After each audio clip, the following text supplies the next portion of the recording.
And just like that, it's Monday. Hi, everybody. I'm Russ Kane. This is the Midday Show. Interesting in London over the weekend. The fight back starts. Absolutely inevitable. More of that later. Now, you know him. You love him. I like him. I don't love him, but I like him. I mean, why wouldn't I? The king of all things within a radius, I'm going to 2.5 miles around the Tolworth Tower in south east London. Neil Longie. Greetings. Nice to see you eating. I'm just enjoying a fresh coconut. Marvellous. What? How did you break it? I use my thighs because I'm a real man. So it's part of your Suzanne Summers thigh master exercise. That's basically what it is. Now. Exactly. How are you? How are you feeling? Not 100%. Not 100%. I tried yesterday. I went out for a lunch. We have a group of cousins. We're very, very close. And the cousins organized a lunch. And I went just up the road for the lunch. And I got about 3/4 of the way through and I just faded. Just absolutely. Just like boom. And I got back. I dropped two of my cousins off who I adore, and I got back and I just literally crashed straight on the bed and slept for several hours. I just can't shift it.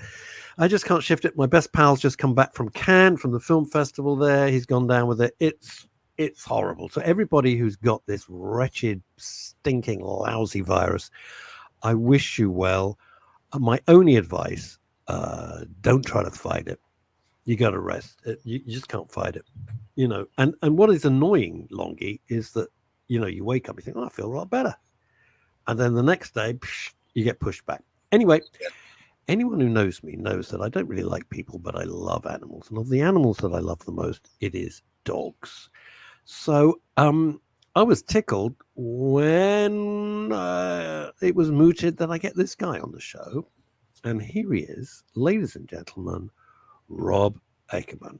Hello, Rob. Hello, Rob. How are you? I should actually let you know it's actually Rob Thomas, not Rob Ackerman. So why were we given the wrong information then? Because I'll change that for you, Russ. Thanks. Why were we given completely the wrong information by your PR company? Who knows? Who knows? It would be good if they had one job to do. It'd be great if they could get your name right, wouldn't it? Anyway, This is of no debate on this. A big round of applause. That's just awful. I didn't write it. It's your PR company again. A big round of applause for our volunteer heroes. Tell us all about yourself, Rob Thomas. Thanks for changing that. That's great. Well, okay, as you know, that's the least we can do. Get your name right. To be honest with you, it seems down to Longie because he's very clever. He's very clever. Excellent. Thanks. Welcome to the show, Rob. What brings you here, sir? So, Blue Cross asked me if I'd be willing to chat to you guys a little bit about working with them, particularly in fostering pets, and in my case, dogs. But they do obviously have a wider range of animals that stay with them and require short-term fostering as well. So they asked me if I'd be interested in discussing that with you, and of course, because we're always looking to get more fosterers involved with this sort of activity. How long does an animal stay with a foster? I'd never heard about fostering. We adopted a dog, and it was an absolute disaster because the dog was so messed up, thanks to the swines who'd kept it in a cage for 5 years in a puppy farm. If I could get them with a baseball bat, trust me, I would. What does fostering mean? I mean, I know in the normal sense, but what does it mean? Okay, so the dogs, if we're talking specifically dogs, they may come into the Blue Cross for any particular reason. So they could be found as strays, find their way into the Blue Cross via the usual route where the council will pick up a stray dog and the Blue Cross will take them in. They could be coming in to be rehomed because the home that they're in, people can't afford to keep the dog anymore. The cost of living crisis is affecting a lot of people, and there's no difference here. So, you know, some people may voluntarily bring their animals in so that the Blue Cross can rehome them for them. heartbreaking, but it happens. And they must be. You've used the word heartbreaking. Are they completely heartbroken? They must be giving up their dog. Well, I can't speak for all cases, but I can only speak saying that how I would feel. Yeah, it's A horrible. long-term companion. Yeah. If you can't afford to look after your animal anymore, then yeah, it's bound to That's tough, have an because, I mean, effect. they become part of the family. That'd be like losing Absolutely. a Absolutely. very much Totally. But Totally. but that's why the Blue Cross are there, so they can help with that. So that might be another reason they come in as a stray or handed in, or any number of reasons. Unfortunately, sometimes an owner dies and there's no one left to look after the animal. Yeah. So that might be another reason. That happened to me. I found a dog. I was just driving and I saw this large fluffy thing that looked a bit chow-like. He was half chow, half Alsatian, just running down the slip road of the A3. So I stopped and coaxed him into my car. Turned out he didn't have a home. He was literally a homeless dog, so I took him in. He was the most amazing friend for a couple of years. Yeah, really. How long did you keep? I didn't know that. 2 or 3 years. His name was Tosca, like the opera. Oh, fabulous. Did you make that up, or did it have a collar or anything? No, he had a name. He had everything. Just no home. Wow. And it wasn't chipped? I didn't have a chip or anything? No, I think it's a bit before chips. I think. Oh, okay. Of course, There knowing we you, go. if there'd been chips involved, it would make up their own gags. Oh, So, low blow. I know it's a low blow, but it's vaguely amusing. Rob, Blue Cross is what exactly? Because a lot of people, we know what the Red Cross is, but the Blue Cross is what exactly? So the Blue Cross is a charity set up has its roots in the late 19th century, 1897, I believe it started. Oh, wow. And it was initially set up to, and don't quote me on this, but I believe it was set up to assist with helping to recover horses that were used in military activity at the time. And I know that they did an awful lot during the First World War as well, because there were a lot of horses used there. And it kind of developed into a much larger charity that you see today, that is basically there to support and rehome any number of different types of animals. So there's dogs, cats, small animals, hamsters, rats, goose, Good luck rats, with that. yes, domestic rats. Actually, an He's ex-girlfriend not of mine rat, he's hamster. an ex-girlfriend of mine had 2 rats, and people might balk at rats, but they were actually really good pets. I mean, I wouldn't like the wild ones in my house. I draw the line at that. But as domestic pets, they were really friendly. What, they come to the door when you put your key in? How does that work? No, I don't know. I've never Neil's kept back. them, but anyway, they just So there's a wide variety of animals, and that the Blue Cross support, and I think Rats. the work that they do for rehoming and fostering, as we talked about. Fostering is, it's great work, and the whole reason behind fostering is so that we can allow the dogs to depressure, come into a home environment, actually start to enjoy a home environment. You get to know the true dog. The kennel environment, when they come into the Blue Cross, isn't necessarily great. It's not conducive to a dog being in its it's kind of dog prison almost, isn't it? Well, yeah, but it's better I think it's probably better than that. But they're treated obviously very, very well with the guys and gals who work at the Blue Cross. A wonderful, wonderful team. They love pets. They love animals, don't they? I mean, you go to a vet, and the staff there, they love. I mean, they're charging enough. God only knows, but that's another issue for another day. So if a dog comes into you, and let's say someone's suffering and they can't afford it, and it comes to you, can't afford it. Can it come to you for a while, and then if their circumstances change, can they have it back? Is that part of the purpose of fostering? No. It's so the fostering. So where we get involved, so the dog will come into the Blue Cross for whatever reason, the reasons we discussed, and then if they want the dog to be into a home environment, which they do with so many of them, because they flourish in a home environment, then it comes out to foster. We don't generally, as fosterers, we don't generally know the background of why they have come in. We might know some sketchy details, which may help us try and understand the dog and the dog's behavior, but we won't really know the details. Our main purpose is to welcome the dog into the home and treat it like your own pet. Yeah. And I then suppose what it's happens? amazing Go on. when they get in that conducive situation, just how quickly they can settle, unless they're really messed up. But if they've had a fairly good experience before, it probably won't take them that long, will it? Well, it doesn't take long at all. You know, we're on dog number 60 at the moment, and that's the 60th one that we've fostered. And wow. And it doesn't take long. All you need is to give, you know, love, patience, and routine. Yeah, and that's the basic tenet. And puppy pads. Yeah, maybe some puppy pads. Not maybe, not with my dog, not anymore. She's 15 and doesn't care. The door is open. She doesn't care. She doesn't want to go. Happens to us all, mate. Happens to us all. So we always want more fosterers. We want more people who How do they get involved then? They can get involved by visiting the website, so www.bluecross.org.uk. Right. And let me pop that on the screen for you. Yeah. Bless you, Neil. And there's a whole section on fostering in there. Okay. And you can apply, you can ring up, you can speak to the people about it, come and have a meeting. Yeah. So you do vet, no pun intended, but hang on a second. What I was going to say is you do vet, no pun intended, the people who are saying, yeah, I could look after a dog. You do check. I mean, yes, of course. The people who make the decision at the Blue Cross headquarters, that of course they will meet and speak with these people and interview them to ensure that it's suitable for both parties, really. What's the average amount of time a dog would stay with you in an average fostering?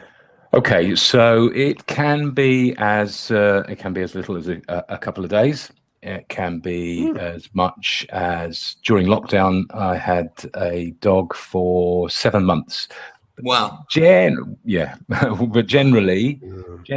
3-4 weeks tends to be about it.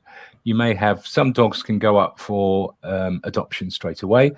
Others, they have no idea about the background, so they send them to people like us just to sort of assess them in the home, see how they're doing.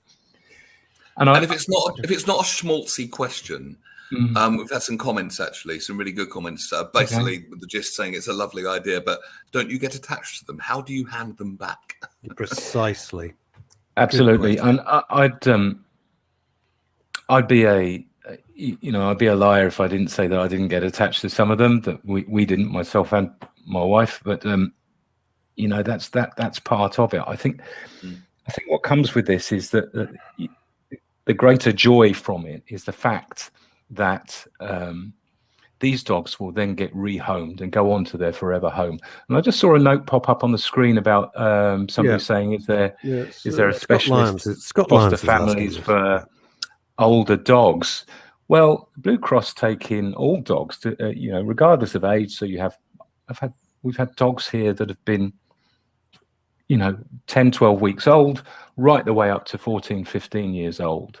And they're all intended to be rehomed. And, they're personally, for me, I actually prefer an older dog. They're great. Why? Why's that? Why? They're just wonderful characters. And, they're more sort of rounded, sort of, they're already grown up. They've gone through. By the time I had Tosca, he wasn't in his puppy stage, far from it. And he was happy just to chill out and be a mate.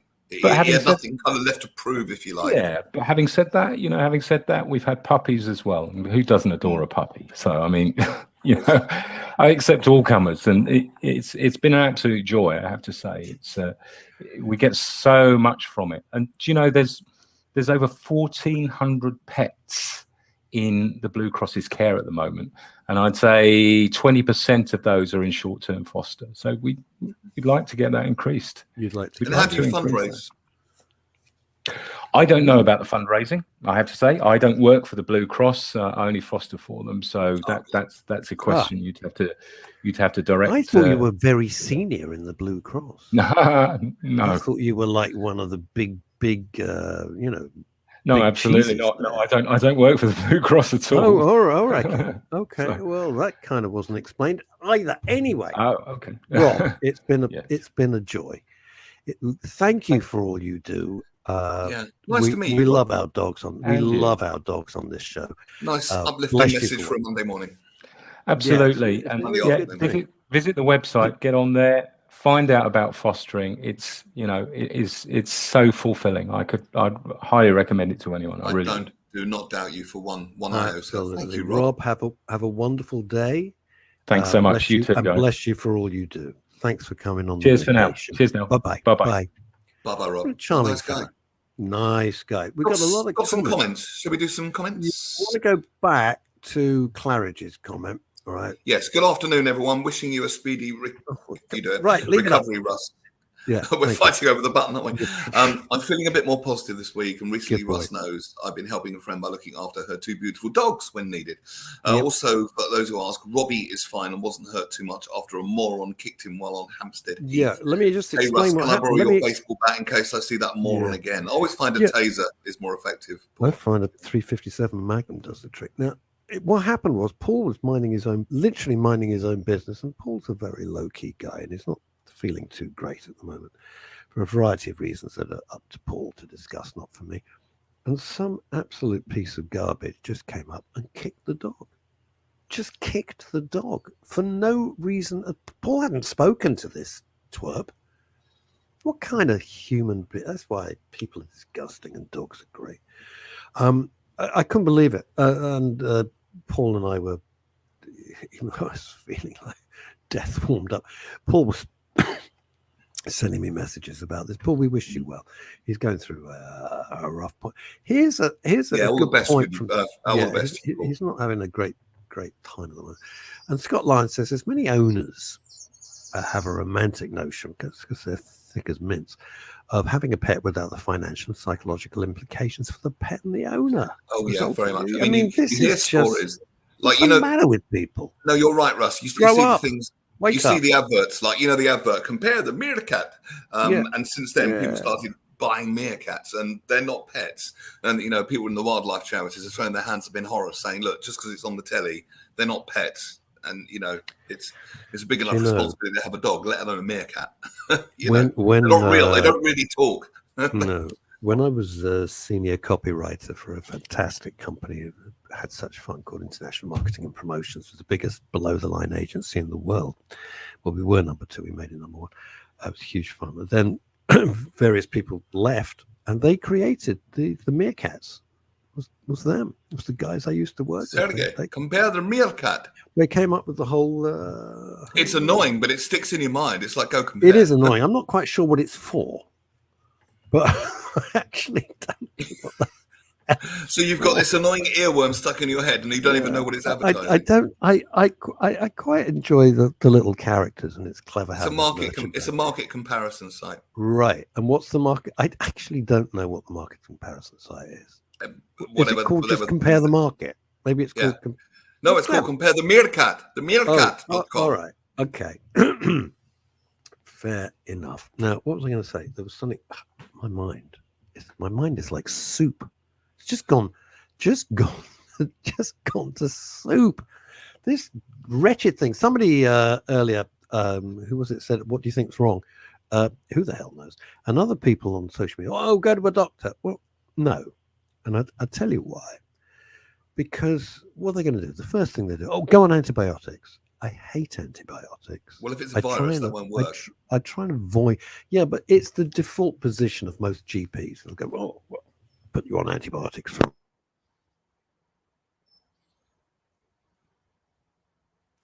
We can't hear you, Russ. You've cut out. No sound, Russ.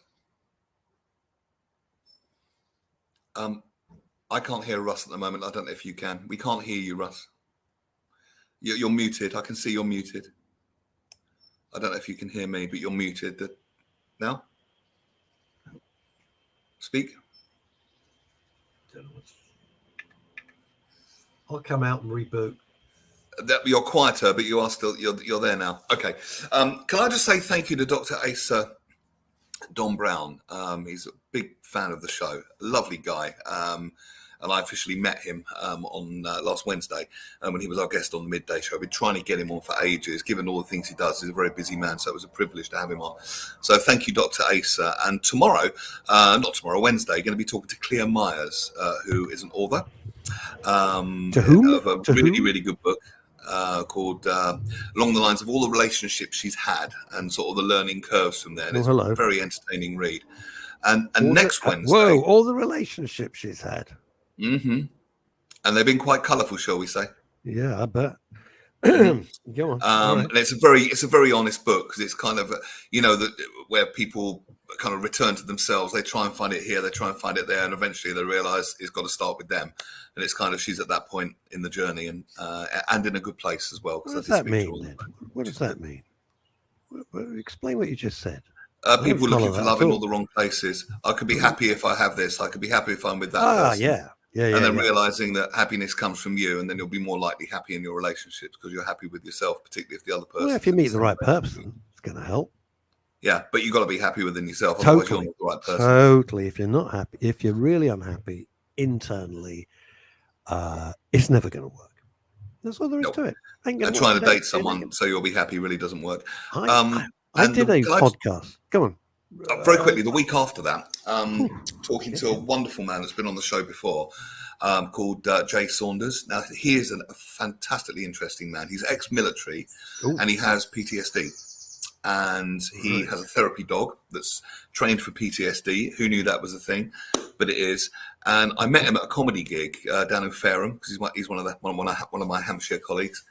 And I just had to have him on. And it was really magical because I was on the way to a comedy gig on Saturday with a blind chap called Callum Brennan. So I was giving a lift down.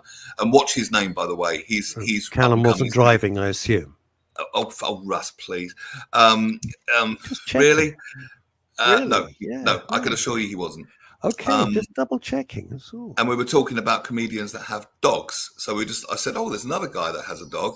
And I walk in the door at the gig with Callum, and this guy, Jay Saunders, is there with his dog. I'm like, that's a coincidence.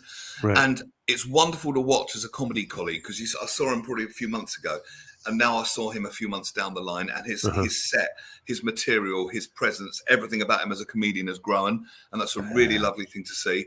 And he's got a gig with Bobby Davro, which is fantastic. Oh, never leaves you. Russ, it's Bobby. It's Bobby here. He's involved in this fantastic military charity, which is helping to heal PTSD through comedy, and they're getting more and more people involved, and there's a lot of healing happening, and it's just really wonderful to see what he's achieved and what is unfolding for him and what he's doing for other people. So he'll be on the show a week on Wednesday.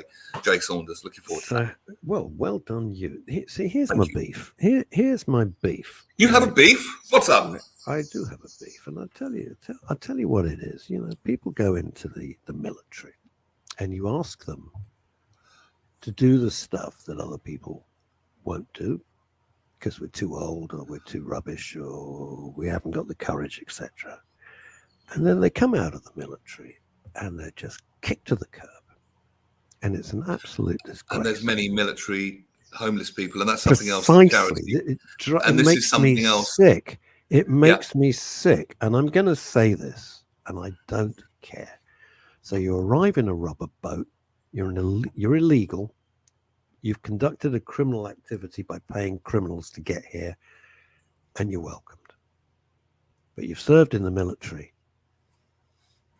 tried to look after your country, keep us safe, and you're treated like garbage. It's unbelievable. Shocking. That said, though, the charity that he's involved with is countering that, because obviously it gives people a reason, it gives people a purpose, it gives people something to do. And comedy can be very. Do you want to hear something really interesting? Longie, here's my point. Before you get on. Go on. I agree with you. Here's my point. I'll be quiet. Really just makes me furious. It shouldn't require a bloody charity to do this. We should be honouring our armed services, and we should be honouring those who were in the armed services and have fallen on hard times. And I speak as someone who was for many, many years heavily involved, which was called the Army Benevolent Fund. We raised millions. Yes, I'm familiar with that. It was my honor to serve on the Army Benevolent Fund, which then became changed because they did a survey and they found out people didn't understand the word benevolence. I'm not making it up. They didn't know what the word benevolent meant, so they changed it to the soldiers charity. It was called the Soldiers Charity. And we raised millions and millions. And I served on the Lord Mayor's Committee at Mansion House for many years. Yeah, that's fantastic. With some incredible people. I kept thinking, what the hell? It was one of those things when you had your place name in front of you, this huge long boardroom table at Mansion House in the middle of London. And everybody had initials and wonderful medals, or they were Sir this or Lord that. And there was just me with my name. And I really wanted to add member of Blockbuster's Video Club. So at least it looked busier on my nameplate. You know what I'm saying? And I don't understand how you can ask people. Yeah, Julian Clary did. Yeah, that's how he started off. You missed a trick earlier, Graham, when we were talking about puppies, mate. I was waiting for your comment and you missed it, mate. You missed it. Yeah, thank God. Anyway, so I think it's a disgrace. And I think people have had enough of this. People have had enough of this. I agree, but I will say there are great charities like what this chap's involved with. We'll talk with him in a week and 2 days' time. And thank God there is. That's the thing. Thank God. He's a fascinating and interesting and really lovely man, and a pretty bloody good comedian too, actually, I have to say. Here's the thing. Yes. Right, I'm going to put this. I'm sorry, but it's a real beef with me. And, if I can't say how I feel on my own radio station, what's the point? And bless you for these people that you're bringing on, Neil, because I don't get involved in Neil's show. I say, Neil, it's yours. It is his show. What could possibly go wrong? There is that. The UK has absolutely no respect for its service veterans, yet the US treats them like gods. We only have maintained free world because of their service. I go up to them and say, thank you for your service. It's one of the few American things that about, which is absolutely true. What does Clarice have to say? Dogs. We're back to dogs, are we? Do you want to read this? My throat's beginning to Dogs show unconditional love, as many animals do, and can be so therapeutic to be with. That's what I've gained from looking after my friends' two little dogs, Robbie and Milo. They just seem to know when us humans need some love, unless you happen to be David Williams. A year ago, I was pissed off Robbie on BGT, so Robbie pissed in his shoes live on stage. That's poetic. Yes, animals very much do, don't they, Paul? I absolutely agree with that. They're great. There was a wonderful book written by one of my favourite authors called Alan Cohen. It's called "Are You as Happy as Your Dog?" Which I read. No. It's only a little book. Have you ever met Ebony? Yeah. She is.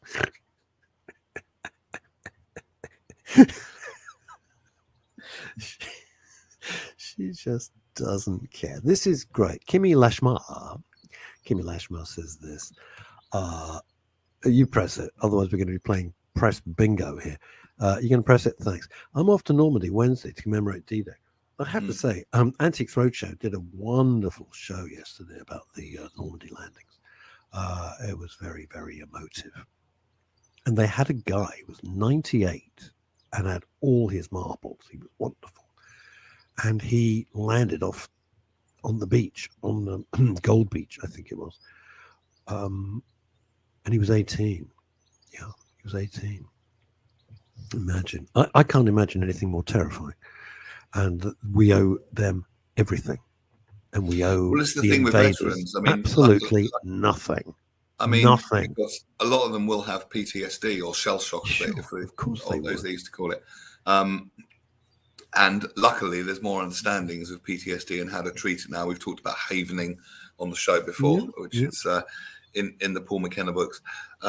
There was a guest we had many, many, many years ago. Let me run this by you, okay? Because you read voraciously. I just read fiction, and you read a lot of self-improvement and intellectual books, and I don't, deliberately. There was a guest came on in the previous incarnation, and he said, I'm going to paraphrase what he said, but bear with me. He said, I can cure PTSD in about 5 minutes. in one session. I thought, okay, let's get this guy on. So we came into when I had the studio. We had the studio in Covent Garden, which mercifully we got rid of years ago, pre-pandemic. And he said the army won't let me near them. And I started to hear that, and I thought, why wouldn't they do that? Why wouldn't they allow you to? I'm going to use the word cure. It's not quite the right phrase, but you know where I'm going with this, Neil. Why wouldn't they allow this guy to come in and help, let's say? So I found the whole thing a little bit kind of hinky, but it was strange. I've never forgotten it. I can't remember his name. I can't remember my own at the moment. It was a weird thing. PTSD, horrific. Who knows? I mean, from what I've read about it, I'm going on the Paul McKenna and the havening that he talks about. Yeah. It is, according to McKenna, he was doing it on stage with a war veteran who'd seen some awful things that we can only imagine. And of course, hopefully we can't imagine. It's seriously. Hopefully we every can't time imagine. And every time that memory comes back into his head, either directly or because something's associated with it, let's say a car backfiring or a fire. A balloon popping, a champagne. Then those feelings and images will come back full force. And that's post-traumatic stress disorder. That is literally And I tell you what really pisses me off. The havening recodes it, and it does it quickly. It was dealt with within an hour, apparently. And this is the good news nowadays. There are treatments like That's what I'm talking about. This is what infuriates me, which is the dilution of very serious issues by idiots. If you've been to war, and please God, our kids never have to do that, but if you've been to war, you see things that us civilians can't even begin to imagine, nor do we want to. It is utterly horrific. Horrific. Okay? And it is highly likely, if you've seen your friends and your colleagues and those people that you've worked with closely blown to pieces, or you see whatever horrors you might see, that you will get PTSD. It infuriates me when some idiot says, oh, I was in my office and I didn't like the way somebody looked at me and I've got PTSD. No, you haven't. You haven't. Stop it. Stop just trying to dilute serious, real problems with your own incompetence, with your own inadequacy. It is possible that people can have PTSD who haven't been to war. They might have been attacked, or they might have gone through a brutal divorce or something like that. And that is possible for people to have symptoms of PTSD with that. But I agree, just diluting it because someone looks at you the wrong way. It's insulting. What it is, and it's so part of this garbage that we're going through, it's an insult. It's an insult to people who have PTSD because they've seen the horrors of war. You being looked at the wrong way in some office situation is not a war. Grow up about it. Pathetic. Right. Chris Tarrant's new book says, Fat Scotty, Dad's War. Well, yeah, I've met Chris's dad many, many times. His father was called Basil. He was the most wonderful man. So Tarrant's new book, Dad's War, is a beautifully penned work about his dad in the Second World War and how proud Chris was about his war hero father and never spoke about his time in service. It's very interesting. I'm sure Chris won't mind me saying this. Chris and his father were very, very close. They had the most I envied their relationship. They had the most wonderful relationship. And I met Basil many, many times at Chris's home. And Chris just adored him. And when Basil passed, Chris was absolutely brokenhearted. Brokenhearted. When was this? And it was only a few years ago. It wasn't that long ago, He must have died maybe 3, 4, something like that. Wasn't long. And Chris was absolutely brokenhearted. So that's lovely, Dad's. Well, maybe see if we can get Chris on. Oh, that'd be wonderful. I'll speak to Bernie, his PA, and I'll get hold of Chris, and I'll ask him to come on a Monday or something. Yeah, and we can talk about the book. That'd be fun. And then you'll be prepared then, Longie. You know What? You know what's Oh gonna. no, not this again. Not You this. know, Will I ever live Chris, this down? no, you will never. This again. I was trying to look interested and ask questions so What we the wanted you to do was manager shut would up. think I was engaged with the teamwork. That's all I was doing. I was just trying to join in. I can't be asked to tell the story again, but it's a running joke that has lasted about 30 years with me and Neil.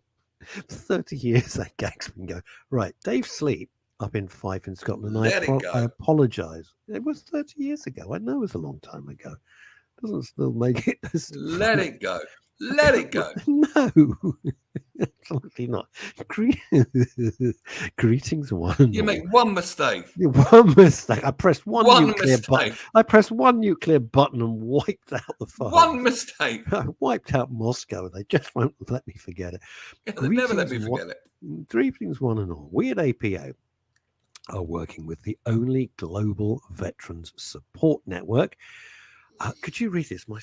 Jesus, I'm having trouble breathing. We had the same resistance from the establishment. The reasons APA was given was 1, our packages support family members and those that served, and 2, fear of highlighting failures in military management, which is not a good reason not to treat people. Jesus, Dave Sleep, that is disgusting. Isn't that interesting? So am I reading this right? I'm so sorry. This bloody thing. Let me see if I'm reading this right. So Dave goes in and tries to help, and they're blocked. They put up brick walls because it might show somebody in a bad light. Well, war puts everybody in a bad light. It's horrible. It's terrible, and it's terrifying. That's what war is. What do we got from Paul? When I worked in Croydon, I knew most of the homeless guys and girls. Yes, you did. South Croydon, the Croydon Station, wasn't it? East Croydon Station. Many of them were ex-military and had served in war zones. Jeez, and they fall through the cracks. They'd seen horrendous things and put their lives on the line, totally.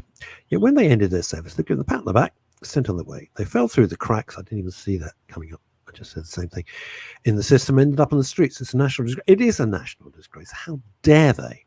How dare they? And yet you give illegals, but I just can't. I've lost my patience with this. It does. I've lost my patience with this crap. It does beg a brief. Frat Scotty, my granddad served in the Navy, and I asked him many times about his experience. He only replied, "Son, we couldn't save everyone, but I'll save you from their horror. I'm off to the bookies." Nice. You see, that's the thing. A lot of these folks, they won't talk about it. No. They shoved it down as we are want. My dad never would. Pop never would. Dad was in the RAF, volunteered before the call up or anything. He volunteered straight for the RAF, was shipped out, and he would never, ever speak about it. Ever. Psychologically speaking, it's understandable because our unconscious mind's first directive, if you like, is to protect us, and it will shove things down and keep it out of the way until it comes back up to be healed, and it will. And that's the thing. So these wonderful war veterans, they might have had, I don't know, family problems or something like that, something that would trigger it, and perhaps their reaction would be seemingly over the top, but it's not that they would normally react like that if they were mentally healthy. It's just that all this shit is coming to the surface. But the good news is now, with these new therapies, we do know much more about how to heal it and heal it quickly. Again, I say, if this interests you, look up havening. This seems to be the miracle, closest thing we got to a magic bullet, really. That was the wrong choice of words. I'm sorry. Well, we know what you mean. But you think about when people. I'm trying to choose my words carefully, Neil. People have issues, and they go, when I was a kid, X, Y, Z happened. I didn't like my father was not nice, or whatever it might be. But 99.9 cases, you didn't see somebody getting blown up. Nobody was shooting at you. No one was trying to take your head off with a bullet, machine gun, grenade. No one was doing that to you. So, as horrible as it may have been, and clearly it is, it's not on the same scale. I know everything's in perspective. I get that. I'm not being heartless. But there's one extreme when someone's actually trying to kill you, and you are on and Neil would describe it much better than I, that you're on high alert. Your adrenaline is pumping the whole whole time. You're in fight or flight, sympathetic nervous system. Yeah, you must. I mean, geez, who the hell can live like that? And somebody, having a bit of a rough childhood. You got a choice. You do have a choice. And I always despair. You do, but these things will tend to come up, and you need the right support when they're coming up. You need the safe space. There's a lot of so-called, one of who we both know, we used to work with her. Maybe we should get her on the show, a trauma-informed therapist. And this is people that understand, trauma and how to work with it. So, yes, you do have a choice, but when you've been weighed down by all that trauma, it needs the safe space for it to be processed safely. And now we're understanding more and more about that with the trauma-informed people, havening, things like that. People of, their granddad's generation or even your dad's generation wouldn't have had that. Psychology hadn't advanced that far. It just didn't have that. You got a problem, have a brandy, it'll go away. I know, right? Have another Rothmans, another packet of Rothmans maybe, and that's we've got it. Insight into neuroscience and all things now that these folks didn't have. So in that sense, we live in a very good So time. why do I feel I'm putting my hand on the hornet's nest here? Why do I genuinely feel, as I watch the world go to hell in a handcart, we've got all these wonderful advances, I'm not being sarcastic, I mean it, in science, in understanding mental health, in treatment, etc. Why are we going backwards? Why are we going so fast backwards? There is a huge disconnect going on here, a massive disconnect, and it's not going to end well. It's just not. I really believe that. I really believe that. When I was at school, and you can, and Grandpat, please don't make one of your jokes. There was a philosopher called Malthus, and eventually, and the way the world works is on a Malthus sine curve.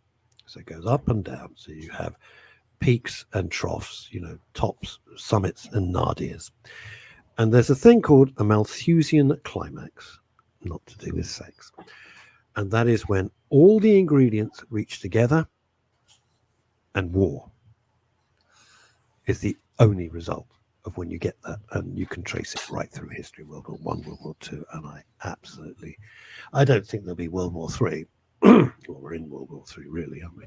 Just they don't wear uniforms.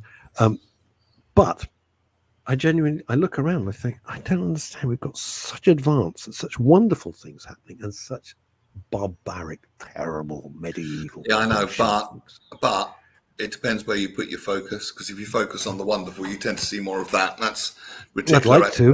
I'd like to. That's Did you see what happened in Philadelphia over the weekend? You see what happened in Philadelphia? The perfect storm. Couldn't believe it. Perfect storm, right? Gay pride in Philadelphia. They're marching one direction. Free Palestine marching in the other direction. And they clash. Oh. Classic.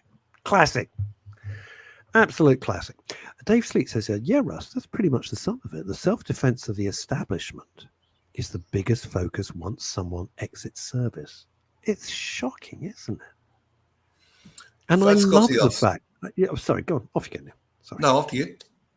I was going to say, and I just reiterate what I was going to say. I love the fact that people, set up charities and they work there. I'm not talking about the big charities where the CEO is on about 130,000 a year, and it's all nonsense. I won't give to them. Smaller charities, I understand. It's great, but it shouldn't need a charity to do this. It should be national pride to look after people who've served so loyally and unquestionably. I feel very passionate about it. I really, really do. But that's because of my years with the Soldiers Benevolent.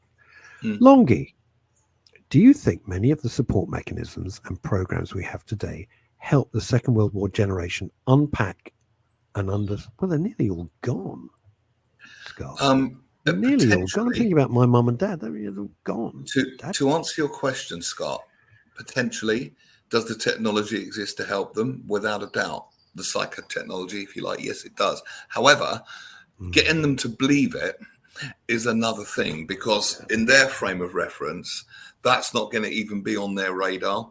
It's just not possible to them, because they're kind of not on the leading edge of thought. If they could suspend their disbelief and were willing to, then it could be done relatively quickly. Like I said, Paul McKenna did it to someone in an hour and got rid of their trauma. There you go.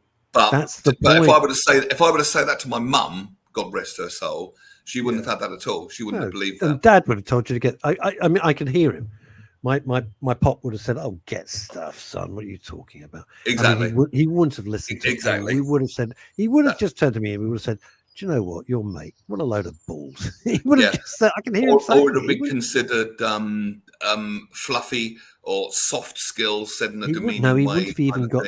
But Longie, my dad, right? Typical of his generation, wouldn't have even got that far. He would have just said, "What a load of bollocks," and he would have walked away. That would have been. I saw his picture that you put on Facebook. Yeah, I saw his picture that you put on Facebook. You don't half look alike. Oh, bless him. Well, bless you. I'll take. I'd take that. He was. Anyway. Dave Sleet, having coached veterans through military tribunals to face the machine. Wow, I never. Whoa, stop there for a second. Think about that. I didn't know you did that, David. Coaching veterans through. That's. Wow, we've got to talk about it one day. Okay, that's fantastic. Sorry, please continue. Showing the gaslighting and deflection that the military use. See, it's all about saving face, and that's the problem. Yeah. Looking good and being right. Neil, with regard to therapists and veterans, there's a massive lack of understanding around working with veterans that's created due to the Official Secrets Act. So are you saying, Dave, that the veterans aren't allowed to tell these people what happened because they might be breaking some secret by getting it off their chest in a private, safe space? Is that what you're saying? I hope not, but I think it is. I think that is what you're saying. Am I right? If you could send a message, Dave Sleet, or you can jump on the show if you can. I don't know. I can send you a link, Dave, if you like. Dave, come on and talk about it. I don't understand that. That is probably yes in the chat room, Dave, if you'd like to be on. That's shocking, man. That's shocking. So what's he saying? You went out there, you fought, but you can't talk about it. Well, we all. What the hell? Paul Claridge. You can't talk about it in like a clinical safe space. That's ridiculous. Crap. Paul Claridge has said this. Most media outlets would not put this up. I am not most media outlets. Traditional media is dead in this country. We can't trust that. Speaking of horrors and bravery, today is the 7th anniversary of the London Bridge terror attack. Oh yeah, religion of peace once again. So many people on that day bravely confronted the scumbag terrorists. I wonder if they've had the care and counselling they probably needed. What a brilliant, brilliant question. Wasn't that the day that the Millwall fan became a hero? Yeah, it was fantastic. That was it. Yeah, fantastic. Meanwhile, traitor Harry can talk about his time in the foot. He gives a shit what he says. I mean, he's an utter irrelevance. Man's a complete utter irrelevance. I've got no time for him. Absolutely no time for him. It is interesting. I'm going to say something. I'm going to be. I don't know if it's controversial or it's just a fact. And it's kind of interesting. And I'm speaking on my behalf. I'm not speaking on Neil's behalf because he may totally disagree. And it would be very rude of me to say I'm speaking on behalf of Neil. I'm not. I'm just speaking on behalf of me. All right. Dave, the link's in Facebook Instant Messenger, by the way, for you. Back to you, Russ. Okie dokie. On Saturday, a guy called Tommy Robinson, who you may or may not know, led a march. Okay, 10,000 people marched through London, and nearly 500,000 people were watching live on X, Twitter, one of which was me. And I watched it. There was no trouble. It was peaceful. There was no fighting. There was no calling for people to be beheaded or die. Well, that's always good. And afterwards, there was no litter. And the pictures of Parliament Square, etc., it was immaculate. I knew, I took a bet with myself, and really it was a safe bet, that the mainstream media, especially the BBC, would say right wing agitate. You know, it's not right wing, it's just people. There was just people who've had enough. But the way that it was portrayed, and I thought, I'm going to watch this because I want to see for myself. So the cameras were following from the front. You could see the whole thing, right? So it couldn't be edited out. It was live. And I watched it for a while. All right. There was no trouble. There were no arrests. There was no horrible screaming and shouting. It was just 10,000 people. And there's another march on July 27th. It's going to be a lot more than 10,000 people now, who just said, do you know what? Politicians, you're ignoring us. We don't exist because of you. Police, what the hell have you been doing since October 7th? Sadiq Khan, who are you representing? Samart Rowley, who the hell are you meant to be protecting? And it was just 10,000 people said, Joe, we've had enough. But my bet was, I bet the mainstream media, the MSS, traditional media, especially the BBC, will say it's right-wing and Nazi. It wasn't. It wasn't. This narrative has to be confronted. Just tell the truth. Do I think Tommy Robinson's a great guy? No, I don't. I think he's a great guy. But he's one of the people, at least, who had the balls to say, you know what, stop this. We've had enough of what the hell's going on here. And I think it links right the way back to all the comments we've had today of, like, the servicemen and the service women being on the street, homeless, after they've served their country. How can that possibly be right?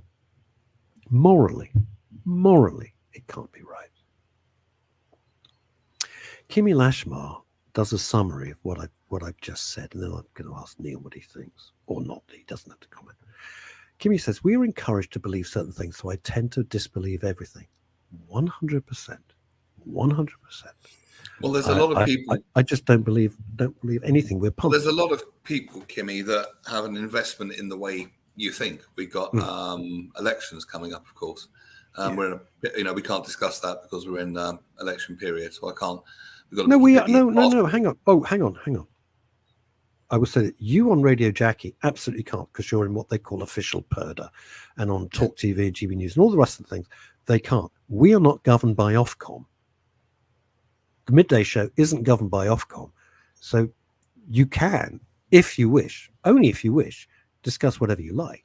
No desire to. My point is they all want you to think in a particular way. That's basically it. Absolutely. And many people do. Many people want to have an influence, whether they're trying to sell you something, be it a product or an idea. Yeah. And the trick is to test it in your own experience. Is it right for me? Yes, go for it. If not, no. Simple as that. Is it right for me? Check in with yourself. Is it right for me? Is it right for me?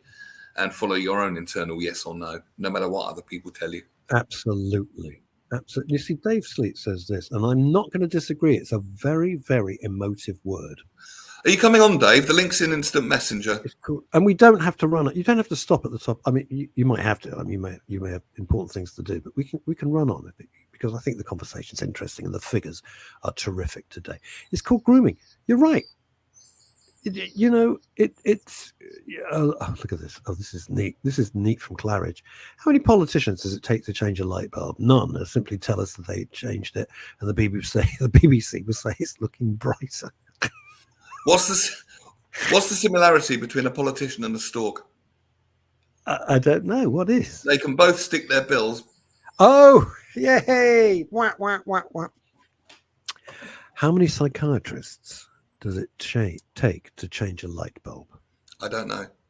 Well, One. First we have to establish whether the light bulb fundamentally wants to change. Okay, there we go. How many narcissists does it take to change a light bulb? Only one, and it's all about them anyway. My favorite, if we're doing this, is how many actors does it take to change a light bulb? 12. 1 to go up the ladder and 11 to go, that should have been me up there. Thank you very much. I'm here all week. I want to say a little something. Oh, good God. Liz Saul, what's she say? I'm bobbing in to say hello because ironically I've been in an election meeting for the last hour. Oh, on the BBC. Okie dokie. Okay. I forgot.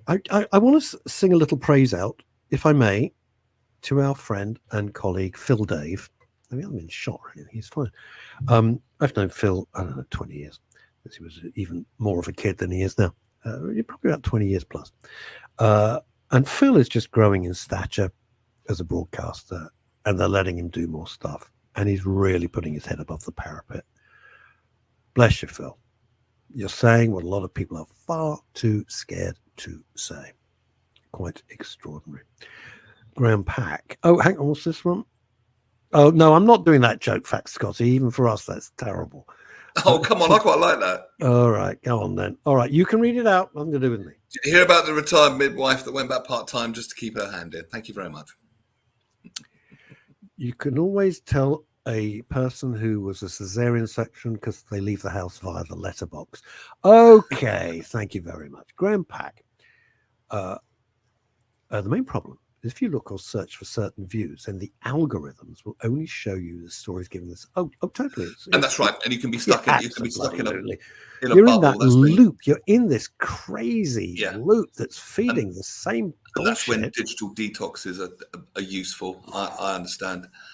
Funny story about what algorithms pick up, and it was one of those. It was a father about my age, and he's got adult children, and his children will never ever let him forget this because apparently what you've been typing in on Facebook, that's when the contextual advertising comes up. So basically, it's based on things you've been searching for. And on his dad's Facebook wall, it came up care homes and Viagra, and his kids have never ever let him forget it. Bloody marvelous care homes and right. In our digital green room, I'm delighted to know he was going to come on, but here he is, Dave Sleet. Hello, Dave. Welcome to the show. Welcome, fella. Now, this is the second time you've popped in impromptu, so it's good. I'm pleased he's here. We love Dave. Good to have you on, sir. Love Dave Sleet. Right, talk to us, fella. Talk to us. What you got, Dave?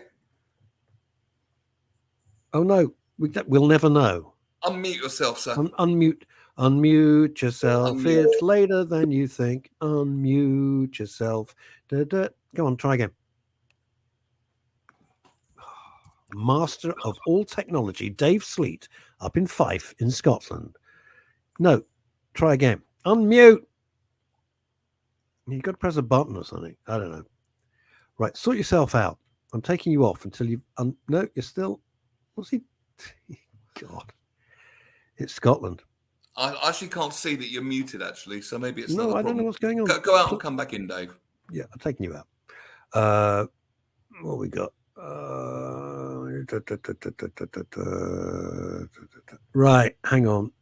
What's this thing? Claridge says this. Having met Phil Dave many times and many conversations, honestly says one of the most genuine, most nicest guys on the planet. Yeah, he still owes me money. Who cares? Right, come on, Dave. I wanted to hear what he had to say. Blast. Nothing. Fat Scotty. Ever the broadcasting professional. Nothing as is silent. I'm trying again. Come on. Where's he gone? Where's he go? He's flashing in and out. Is it a bit rude? Maybe I could put you on for a bit on Wednesday. Wednesday, we're talking to Claire Myers, talking about her book, Some Boys I Knew. And the Wednesday after that... Is it called... What did you say it's called? And Boys I Knew? Some Boys I Knew. Talking to all the Claire Myers. Looking forward to that. Wow. And the week after that, it's a fantastic ex-veteran, Jay Saunders, which is going to be a great show. It is going to be very good, you know. I like all this stuff. We don't concentrate now on mental health anymore because I think people are utterly exhausted. When it works and when it fits, we will always acknowledge it and always bring it in. No, Graham. No, that is just rude. Now? That is just rude. Oh, Graham. Graham. Go and stand in the corner and think about what you've done. Yeah, it's not big. It's not clever. Not big. Nobody's looking. Not clever. No. Nobody's impressed. Nobody. It's quite funny though. It is quite funny. What have we got here from Scotland? Great show, chaps, as ever. Did you see that Stanley Baxter was 98 last week? My mind refreshed, ready to attack an errant playout system. I don't even know what that means. Neil will know. Right, should we try Sleet again? Come on. Yeah, that means a playout come system. back, That doesn't come play back. out, I would imagine. Hello. Please tell me this is working. Yes, it's working beautifully. Yay! Dave, welcome to the show. Hey, guys. I think Scotty wants to introduce you. Sleep. Ta-da! Right. Sleep Yeah. from 5. Right. What are you saying, fella? Because there's a load of stuff you were mentioning. My mouth, I was agog. Yeah, Go on. unpack some of this for us if you would, Dave. Yeah. I'm in no rush. Okay, Oh. so first off, APA's work with veterans is a transition program. It supports the transition to go from service to therapeutic awareness empowerment, which is the biggest gap that there is for anybody who has had military grooming. Yeah. Because the reach out for that support is groomed out in basic training. So if you've served, Explain. okay, so during basic training, the concept of reaching out for that psychological support that you might have before you get there, because the world is that way now, that's technically groomed out of you before you actually pass out from basic training. Why? To toughen you up? Yeah. Right. To make you self-resilient, to make you capable of facing the challenges of military service. Okay, well, that's kind of fair. That's interesting because That's I'd kind say, of fair. I would say teaching someone not to reach out for help will eventually create the opposite of resilience. Eventually, but not for military engagement. Yeah. Right. I mean, I'm pretty sure a lot of people have seen some of the joke videos around modern day military service with, you know, someone in combat outfit wearing high heel shoes. Yep. And asking about whether or not they've got a vegan ration pack. Yep. Seen all that. That's the general thing that the military is trying to phase out, so that when someone actually goes into conflict, they can survive in the moment. What happens after that moment isn't the priority. The priority is the military engagement. And that's where a lot of that grooming kind of beds in and just escalates the longer you're in service. Sure. So when someone transitions out, not only are they signatories of the Official Secrets Act, so Neil, in answer to your question about does that have an impact on who they can go and speak to? Yes. Yeah. Bottom line. Wow.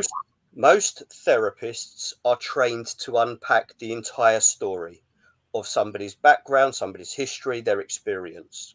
Okay. With an OSA signatory, you can't do that. You cannot give somebody, sometimes even the dates at which you were involved in military action. Okay. You see, I would say from a psychotherapeutic... What are we supposed to... Sorry. From a Sorry. No, carry on, please. Go on, Neil. From a psychotherapeutic point of view, that's crazy. I mean, I understand why the military would want to put the priority on military service, but it does need that, for want of a better word, aftercare, and that's where we seem to be failing. But from a psychological point of view, when they've got the PTSD and they're not allowed to say anything, that could be deadly. That's crazy. It can be, but the connotations of breaching that can also be catastrophic. Yeah. And we saw that in recent years, as recently as about 5 years ago, with veterans who did expose some of the things that were contained, certainly within Northern Ireland, that created bigger risks for them, their family, and they are now repatriated to other places within the Commonwealth. So, but when you say expose, I mean, we're not talking about exposing publicly. I'm talking about exposing just a one-to-one with a trusted therapist. I mean, how can that be wrong? How can that affect official secrets? Am I being naive here? because it's not so much what you with the Official Secrets Act. It is probably the tightest piece of legislation on the UK docket. Mm-hmm. Okay. Because of the access that it opens up to other issues, other factors, other operations, etc. Simply, we've seen the movies where somebody who was in a SEAL Team 6 and a terrorist group wants to watch and get hold of all of those people that were connected after they've left service. All right. So they follow one person, they find one person, they find the weak link to that one person. Right. You go to a therapist who doesn't understand the OSA, that therapist becomes the weak link. Oh, okay. Well, what is the we've got questions coming in, but let me ask this, because I'm struggling along with Neil here. If you go to see a therapist, there is, and please correct me if I've got this wrong, there is client-patient privilege. confidentiality, yeah. Confidentiality. That's Everywhere, yeah. Therapist, unless there's a complete fraud, right? It's not going to go to their pub and go, God, guess what? I had Fred Smith. He used to be a Navy SEAL, and that, they're not going to do that. They're not going to tell anybody. There is confidentiality, which the therapeutic sector operates as an ethical guide. Okay, it is not a legal requirement. That is the first thing to bear in mind. The therapeutic sector is not legally bound. Okay, so there's no regulator of the of counselling and psychotherapists. So are you saying if you go to see let's just put it at the top end, you go to see a Harley Street psychiatrist, are you saying they could? That's different. That's different. Okay. All right. So a psychiatrist is regulated by the government. Okay, so there is a government-appointed regulator for psychiatrists and clinical psychologists. Okay. So they are legally bound by what as you mentioned before, the client-patient privilege. That's legally protected. Counselors, psychotherapists, coaches, hypnotherapists, drama therapists, play therapists, they are not legally protected like that. Because from the government, because the people that make these government appointments, that would be too hard to police, because that sounds like every man and his dog can. Well, it is every man and his dog. How many times longer we had someone come on and go, they're a life coach, and within 2 minutes of the interview, I'm going, I'm thinking in my head, I wouldn't let you coach my dog, and then coach me. What a load of crap! I mean, it's just nonsense. It's because you can't get a proper job half the time. So that whole process of the therapeutic support up until the mid 1990s, that was done in-house, right? That was done by the military as part of their psychotherapy and their psychiatric treatments, and it was all done with professionals who were legally bound by client-patient privilege, and they were also part of the military. Okay. What was being experienced back then was because they were in-house, because they were military professionals, the veterans weren't opening up because it was affecting their engagement with the military. So the wisdom was, we take it out of that, and you can go and see therapists outside of the military, but you are still bound by the Official Secrets Act. So that then creates I can't talk to that professional, and that professional is asking me what happened, when it happened, how long ago was. I can't express that. I can't explain that. So it breaks down that relationship. And now we've had nearly 25 years of that system, and we're seeing more and more breakdowns. So the system isn't working. So what APA's done is kind of multi-layered, as we've spoken Just before. Remind everybody what APA stands for, Dave. Okay, so APA stands for ANA Psychological Accreditation. Right. And ANA is a word that means torchbearer. So we're going into the places where most people go, no, it's too dark for us. We don't want to go there. So we provide support of multi-layers when it comes to veterans. Let's get you to answer a couple of these questions. This one from hang on, I got the wrong one. Right, beg your pardon. Let's start with Graham. Serious question from once. After military service, are they effectively dumped by the MOD to fend for themselves? No, is the short answer. So there are various packages. There is vocational training that allows veterans to become entrepreneurs, to get employment, etc. The challenge that most of these programs have is that if you are used to a military environment of do this, do this, do this, you go into an entrepreneurial environment and you come up against a client, a customer who says, actually, no, I don't like that. You've got no response awareness of how to manage that situation. Interesting. I never thought of that. But the one thing we have to say, the one thing we do have to say, an unpopular view, but I'm going to express it anyway. If you're in the military, you can't start having a debate.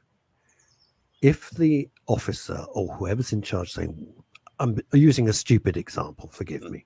It's just as simple. We're going over that hill. That's where the enemy is. We're going over. You can't have, Fred Smith or Maureen Jones going, well, I'm not so sure what we should.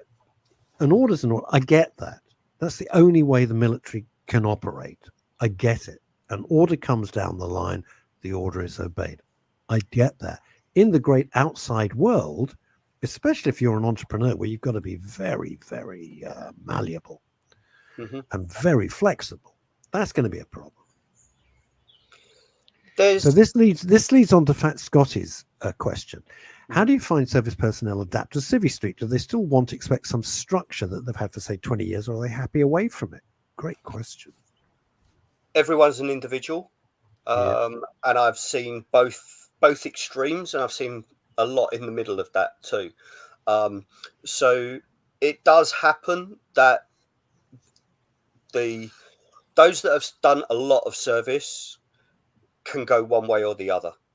Yeah, it's a bit like retirement. You either want to go and play golf, or you want to go and do a whole heap of other little things to fill your time.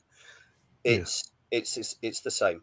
The biggest challenge for contemporary veterans is not those that have had long service. Those that have long service get maximum amount of support. Okay.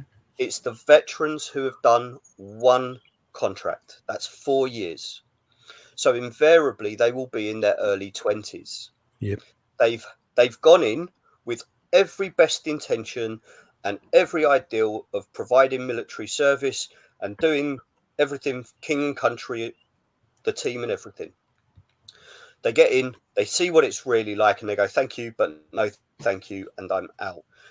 These guys and girls will get 1 day of transition support from the military. 1 day. 1 day? Oh, that'll cover it. That'll be all right. Right. And most of that will be, this is your package of vocational training that you can apply for, and these are the credits that you have. This is how to write a CV, and this is your career path from what you've learned to there. Off you go, A, B, and C. Well, I think it's slightly. You give me a little bit more hope, because I did think it was literally like Graham said, that they're just dumped. So I mean, I'm glad there is at least some kind of tier system where it's not as bad as I thought it was. An interesting point, though, which I want to raise about the Official Secrets Act and therapists. There are therapies that exist nowadays, including the Havening that I talk about, where you don't actually have to tell the therapist what's bothering you. You can just say something is, and it can be done with what's called in NLP clean language. So you can actually help that person through that, through that process, through their internal process, without actually knowing what the problem is. And I know that sounds a bit out there, but it's called clean language in NLP. You're familiar with that, Dave? All right. Yeah. You've lost me completely. Wow. And this is where for us at APA, we see the clash. Okay, think about you've got the veteran on one side, and you've got the therapeutic support on the other side of a canyon. The charities are building the bridge between those two sides. Okay. The military is trying to do its best to make sure people can get onto that bridge. But currently, the bridge is too short. And people have to jump and take a leap of faith from what they're groomed on to get onto that bridge. And then when they're on the bridge, all of the support, all of the employability and everything else on the other side of that bridge has got to take a leap of faith that the people coming off of the bridge are not going to cause them a problem. We've got mainstream media who only talk about veterans as broken people, people who can't cope in Civvy Street. And that's a myth. Yes, there are lots of people that fall through the cracks, but we're talking a fraction of the thousands of people every year who come out from the military successfully. But that's not not an interesting story, is it? No. This is why and that's good to hear. This is why, and it just shows how much of a negativity bias that our mainstream media has. Well, that's why the mainstream media is dead. Take things with a pinch of salt. It's conversations like this that give the clarity, not reading the Daily Star, for example. So one of the other elements that APA has done to support those two sides of the canyon is to give businesses and charities the capacity to be able to have that transition support that we put for the veterans and their families, because let's not forget, some of the biggest PTSD is felt by the spouses and the children of those that served and never get spoken about. Some of the biggest carers need care too. Yeah. And some of the biggest exclusions in education is from the children of veterans. And it never gets spoken about. So the biggest whoa, don't let that slip by. The biggest exclusions, you're saying? Yeah. So schools that exclude pupils for negative behaviour, as the education system will see it, are the children of veterans. Because they're trying to understand the world in which they've been through. They may have had 7, 8 schools in 3 years. Yeah, could be. They may have had a group of friends that last 6 months at a time. Yeah.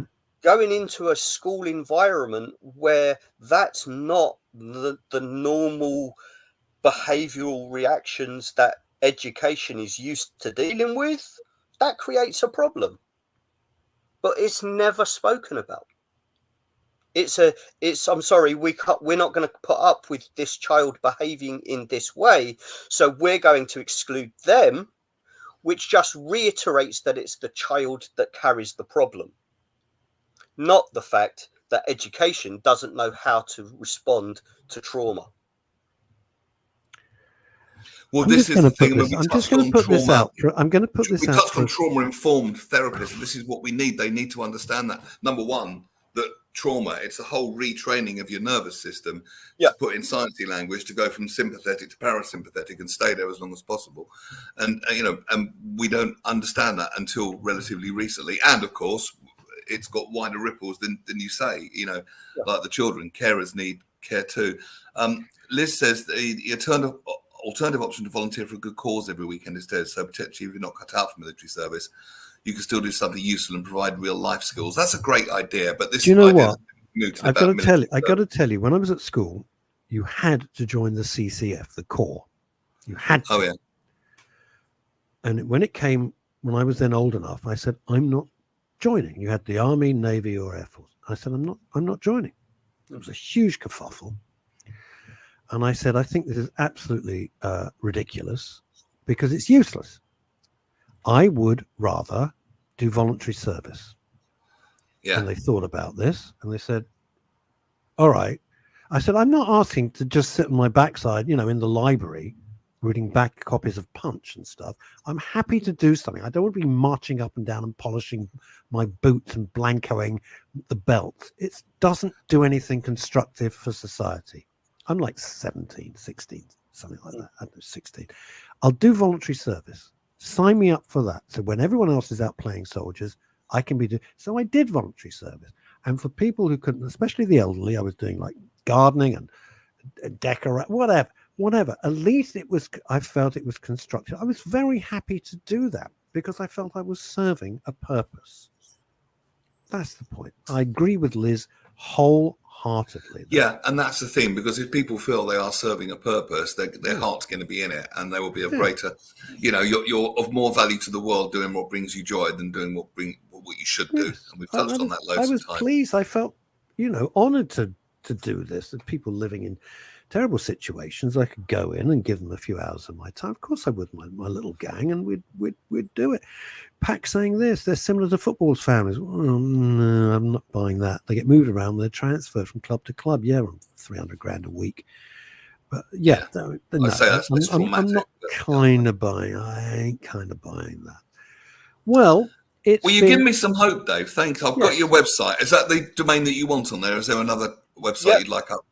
Yeah, no, that's the one that gets anybody contact to us. If there's any veterans out there that is wanting to understand more about the transition support, then by all means get in touch. If there's any employers out there that wants to be able to employ from the ex-military and a blue light community and are struggling with how to do that, then by all means get in touch. Yeah, I think I will make sure that I'll put that website on in a week on Wednesday when we talk to Jay Saunders, who's this ex-military wonderful man, and make sure this gets a mention there. And I'm sure he will talk about resources too. So that's brilliant. Excellent stuff. This has been the longest show that we've ever done, and record numbers watching all over the world.